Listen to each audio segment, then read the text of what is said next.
Bwana Yesu asifiwe sana. Jina la Bwana libarikiwe. Basi napenda kumshukuru Mungu kutupa nafasi tena kuiona siku nyingine ya pekee ambayo haijawahi kutokea toka misingi ya dunia kwako. Lakini Mungu amenipa nafasi kukusemesha, ndugu mtazamaji wangu unanifuatilia katika mitandao ya kijamii.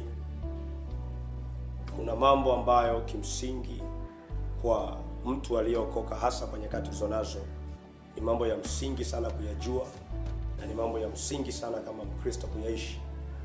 Na kwa sababu hiyo, au kwa sababu ya haya mambo kuwa ni ya msingi sana na kuwa ni muhimu sana, hasa kwa nyakati hizi za siku za mwisho, Mungu atakuwa katika viwango vya juu sana kukusemesha. Lengo na makusudi kukusaidia ili itakapofika ile siku ya kufunuliwa kwa mwana kondoo katika utukufu wake na kulichukua kanisa lake kwenda mbinguni, usiweze kukosa.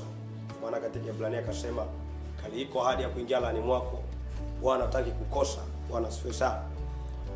Mungu amenituma nizungumze na wewe neno hili. Mungu ameniambia niwaambie kanisa la Tanzania na kanisa la duniani kote ya kwamba kanisa lisiishi maisha bila maombi. Kanisa lisiishi maisha bila maombi.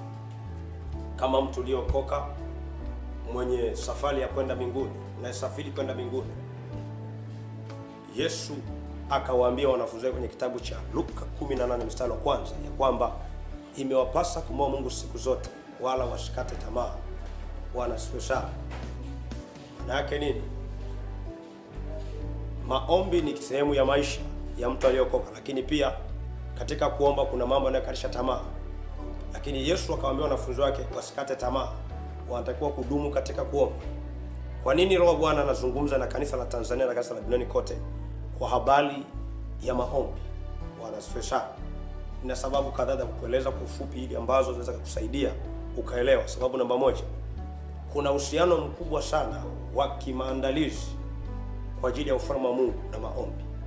Maombi yana sehemu kubwa sana ya kumwandaa muamini kwa ajili ya safari ya kwenda mbinguni. Lakini sababu namba mbili, kuna uhusiano mkubwa sana wa kuweza kuishi maisha matakatifu na maombi. Maana yake maombi yana application ya moja kwa moja kumsaidia mtu kuweza kuishi maisha matakatifu.